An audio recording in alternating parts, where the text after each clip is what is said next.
No.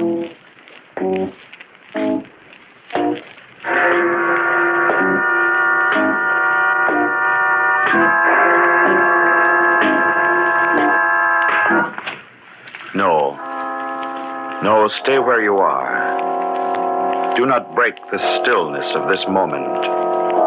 For this is a time of mystery. A time when imagination is free and moves forward swiftly, silently. This is the haunting hour.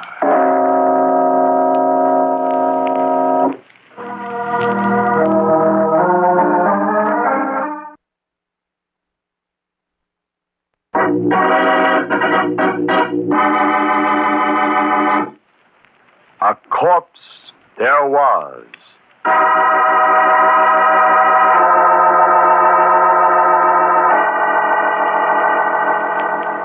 Will you listen to me?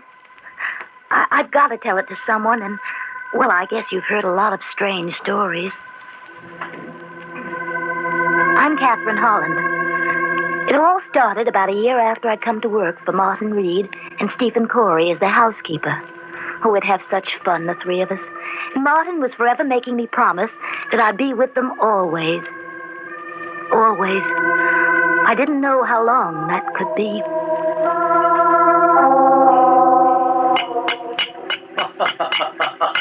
You're only joking, huh, Kathy? You wouldn't leave us. You'll stay with us always, won't you? Not if you keep doing that, Martin. Oh, you'll get used to it, Kathy. Oh, but cutting your own name on a tombstone, it's positively morbid. I don't see that. If a cobbler can make his own shoes, then surely a stonecutter can make his own monument. Well, that's true. After all, a man must do something with his spare time. And you, Stephen, of all people, have no right to scoff at me. Imagine a cemetery caretaker who wanders through the graveyard day and night, talking to the dead. If the people I met outside the cemetery, my dear Martin, were as interesting as the people I meet inside, perhaps I wouldn't. Since they're our only neighbors along this godforsaken road, and since I must get away from you occasionally... Now, look here, enough is enough. Are we going to let her boss us around, Martin? You nearly 60 and me twice her age? That's right. And you're 42, aren't you, Stephen? Yep. You know, I think for your next birthday, I'll start on a nice marble headstone for you. Okay, I quit. I resign. Oh, no, don't say that, Kathy. We need you, Stephen and I. Always before, our housekeepers were stout and rheumatic. You're so young. It was like all at once having the shades pulled up and the windows opened when you came. You won't leave us, will you, Kathy? No, I won't leave you, Martin. You promise? I do. If you promise to take your medicine. No, I told you, Kathy. I don't believe in that quack doctor. There's nothing wrong with my heart. Oh, Martin, don't be stubborn. It's not a matter of being stubborn. I know I'm perfectly all right. How about those attacks you've had? They were indigestion. You don't want to take that medicine because you and the doc have been enemies for years. You won't give him the satisfaction of treating you, even if it means... Please, Kathy. Don't you think I'm old enough to know my own mind? But Kathy's right, Martin. You should take your medicine. Oh, now you start. I'm going for a walk. I'll go with you. I don't want company. Now he's mad. Oh, don't take it to heart. He'll get over it. I wish he hadn't gone out in this weather. Yeah, I think it's getting worse. I'll go call him back. Stephen, what's that noise? I don't know. It was just outside the house. It's our cedar tree. That last flash of lightning struck it. There seems to be... Kathy! What? Move away from the door so I can see Tuesday. No, Kathy, please. Stay in here a minute. I'll go out. Oh, I'll go with you.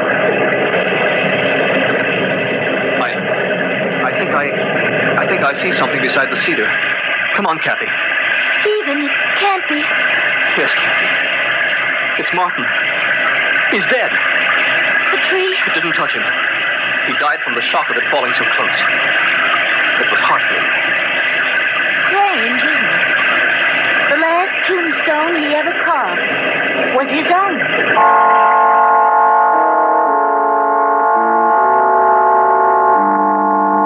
We buried Martin the next evening.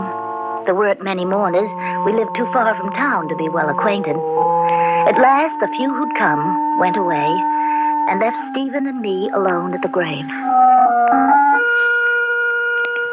They've all gone. Your eyes are all red, Kathy. Do you suppose he likes where we buried him? Right across the road from the house? I'm sure he does. He can sort of watch us from here if he gets lonely. It won't be us much longer, Stephen. What do you mean? Well, I can't stay here with just you. It isn't proper. Kathy, you know I wouldn't... Oh, I know, but what'll people think? I don't care about people. They're not important. Well, they are to me. I have a good reputation, Stephen, and I don't Kathy, don't leave me. Oh, but I must. Losing Martin was unbearable, but if I lost you, I'd have nothing left. I'm sorry, Stephen. There'd be no one to care if I live or die. If you go, I'll be all alone. You'll find another housekeeper. Housekeeper? Oh, Kathy, dearest, don't be such a little fool. I'm not a fool. You are if you can't see how much I love you. You love me? Oh, no. How could I help it? You're sweet and fresh and lovely. And I never knew before what joy it was to watch a woman. Anything you do, the way you walk and laugh, even the way you get angry. It's beautiful. Oh, keep away from me. I don't know what's come over you. I was content just having you about the house, being near you, but now... Oh, my darling, you mustn't go away. Oh, please don't look at me like that. Please, Stephen. Dearest, let's get married. I'll make you happy. No, I don't love you. Don't touch me. Oh, I like you a lot. I'm very fond of you, but, well, it's not love. I could never love you. Why, Kathy? I'll make you a good Oh, husband. no, Stephen, no. You're twice my age. But I'd worship you, Kathy, dearest. Oh, will you quit bawling Kathy, dearest, at me like a lost lamb? I'm going to the house and pack my things. I won't let you go. You belong to me. I don't belong to anyone. If you don't get out of my way, I'll throw this rock at you. There's someone else. You love someone else. No, Stephen, I just don't love you. Don't come near me. I'll throw it, I swear. Kathy, no! I told you I would, didn't I? Why couldn't you believe me? Well, get up. Stephen! He was lying on his back, motionless. I bent over him and... his face, the rock had caught him between the eyes. I couldn't think. I was terrified. I only knew that Stephen was dead, that I had killed him. A murderess, that's what everybody would say. And it put me on trial, all those faces gaping at me like I wasn't human, and then no. Had to get out of here. The road past the graveyard. If I followed it, I'd reach the main highway. I'd run. I'd run so fast no one would catch me. Oh, it was dark.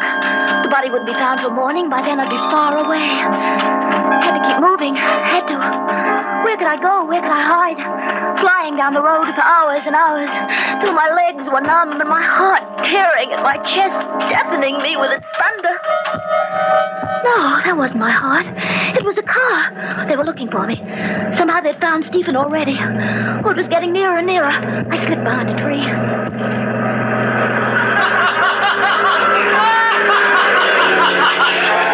Not police. Not police at all. Picnickers. Oh, the only ones who might have seen me. They'll forget they even passed this way once they're safe at home.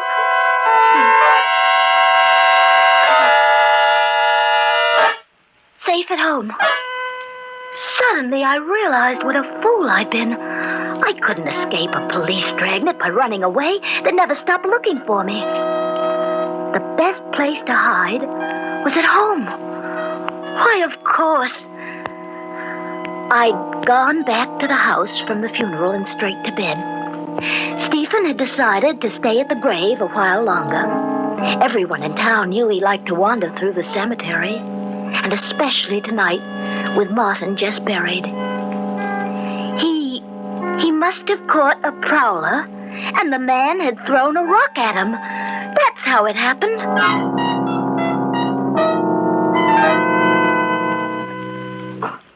I felt perfectly calm. I turned around and started back.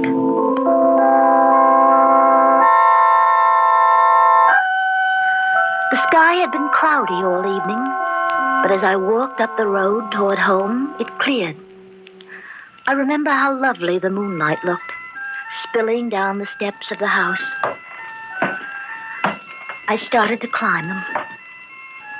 Suddenly, I had an impelling desire to see Stephen's body. Well, I tried to fight it, but the thought of him, cold and crumpled, lying like some cast-off doll in an attic, hypnotized me. I went down the stairs and started across the road.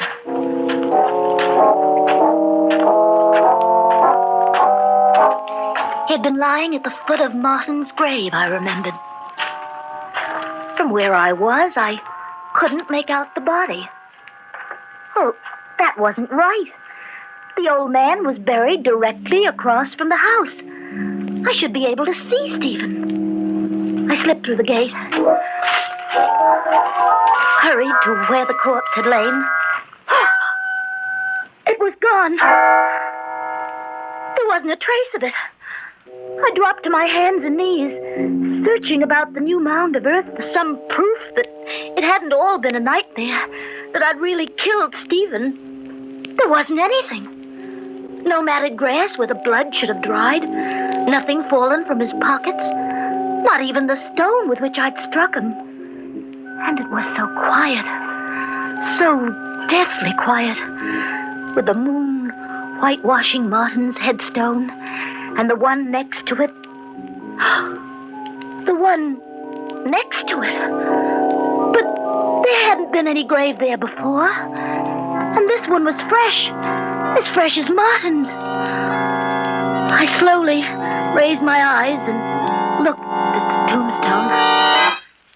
Stephen Corey, born May 9th, 1901. Died April 20th, 1944. Why, I'd know that carving anywhere. Martin was dead. But Martin had made that gravestone.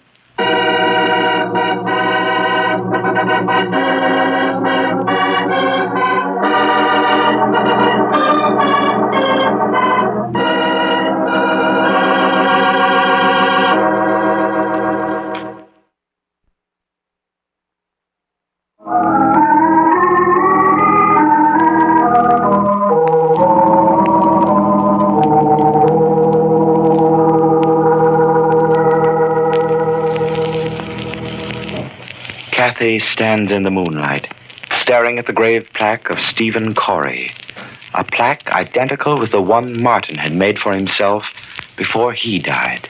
And yet, how could Martin have carved that headstone? He had not made one for Stephen before he died, I knew that. Still, Stephen had been buried, and the date on the monument was right.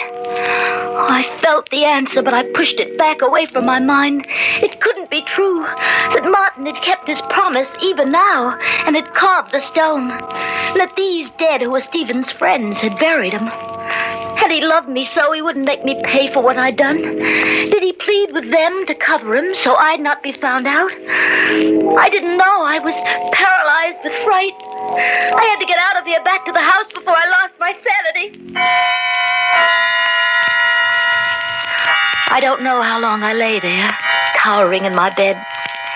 At last, the darkness of the night closed in about me, and I slept. But then, out of the darkness, the doorbell rang. Sharp sounds, a streak of fear over my flesh. The police had come. Stephen's grave had been discovered. I had to go to the door. Are you Catherine Holland? I'm Estelle Bailey, Martin's sister. Oh, yes, I should have known. Come in, Mrs. Bailey. Stephen sent me a telegram this afternoon about Martin's death, and I took the first train out here. I'm sorry if I woke you. Oh, that's quite all right. Come in. I know it's been a long trip.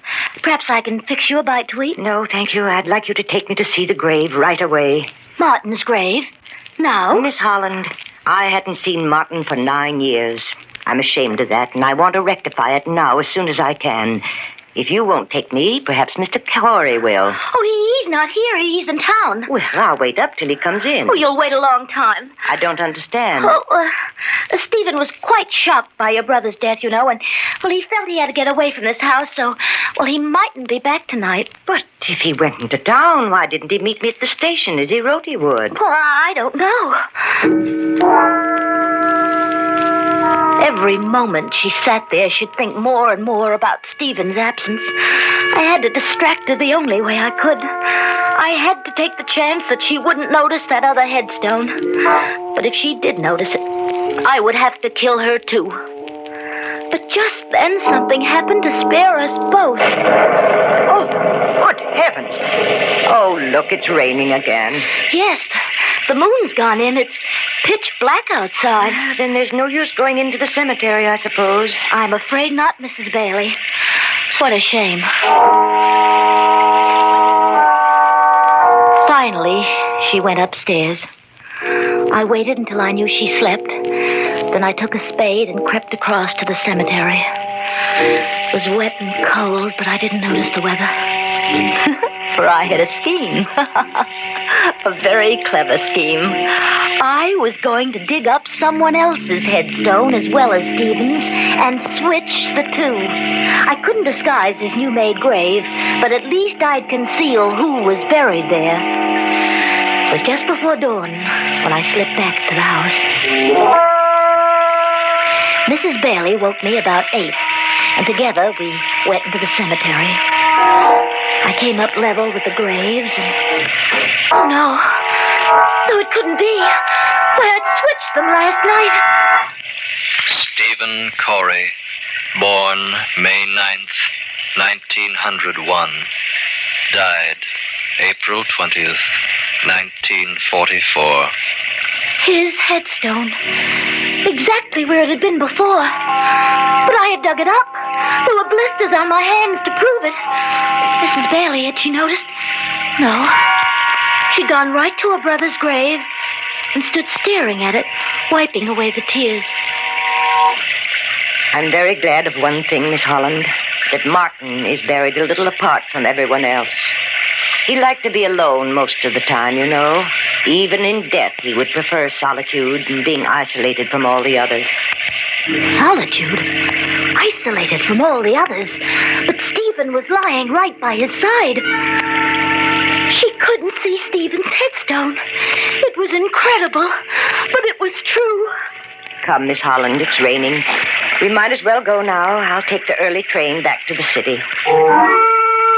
After she'd gone, the house was empty, yet full of a screaming silence.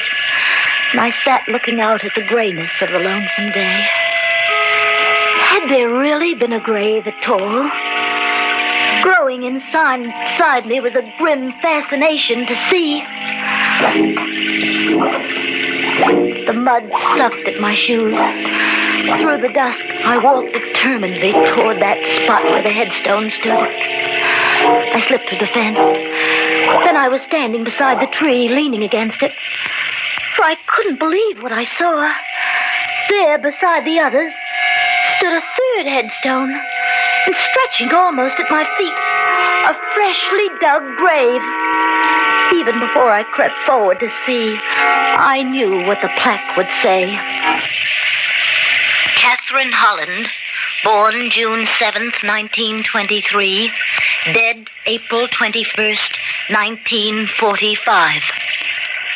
Tonight. April 21st. That was tonight. And I was still alive. Martin, listen to me wherever you are. I said I'd be with you always, but you can't force me to follow you. You can't force me to follow you. Tears filled my eyes. I took hold of a hateful stone and tried to flatten it into the ground.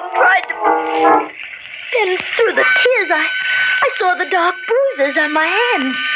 Bruises on my hands, but, well, it wasn't possible that... I touched one of the dark splotches. It rubbed away. Then the truth went through my mind. I fell to my knees. The letters I thought were carved into the stone. They too were blurred. I drew my finger along my name. It was lettered in black crayon. Thick, archaic lettering, darker toward the middle than at the edges, giving the illusion of depth. Giving the illusion of being cut into the stone. Then that's how Stephen's headstone was made. That's how. I stood up. Fear fell over me like a cold, wet sheet. Behind this adventure was a human being. A being like myself. Then I saw the thing in the grass, sending a tiny sparkle toward the dust-filled sky, and greedily I picked it up. A copper-colored metal cap from an eyebrow pencil. So that was how the letters had been drawn. That was how this thing had happened. Then I knew who had done it. And even before I turned to look, I knew she was standing there, staring at me, unmoving, a thin smile on her lips, her eyebrows thin, too, penciled on with surety and deftness. Turn around, Miss Holland. I see you have guessed the truth. It was you. You killed him. But do you think my conscience will hurt me as yours does? Would it make your death any easier to know you didn't kill Stephen Corey? I don't understand you. I'm telling you the truth. I came into the cemetery just as the last visitor left, and I saw you throw the rock at Corey. I saw you run for the road. You hadn't killed him, Miss Holland. He was only unconscious. But I made sure he was dead before I buried him. Then you dug the grave here.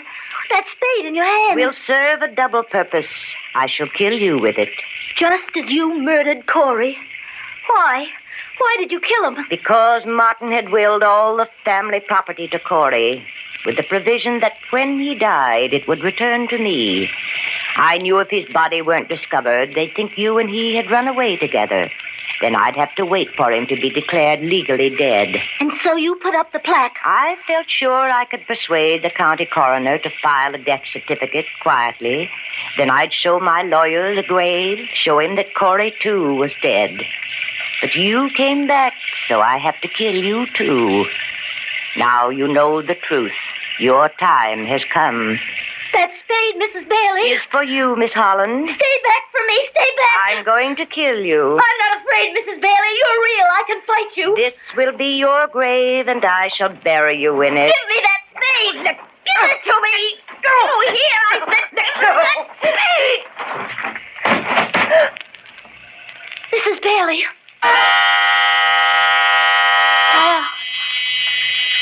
My eyes were clouded with flashes of blackness.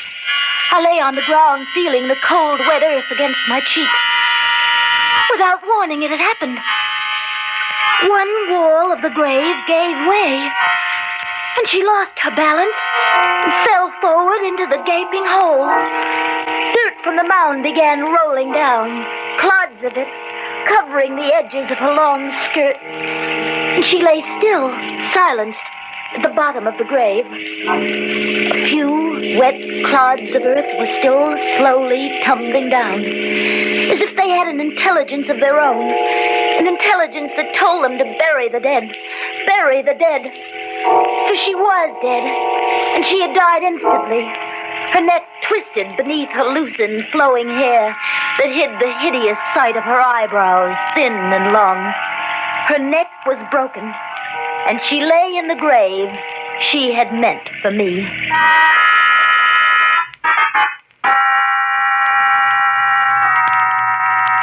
Perhaps, now I've told it, I can forget the horror of what's happened. But not soon. Not soon. One way Martin was right. In my brain, he and Stephen will be with me. Always.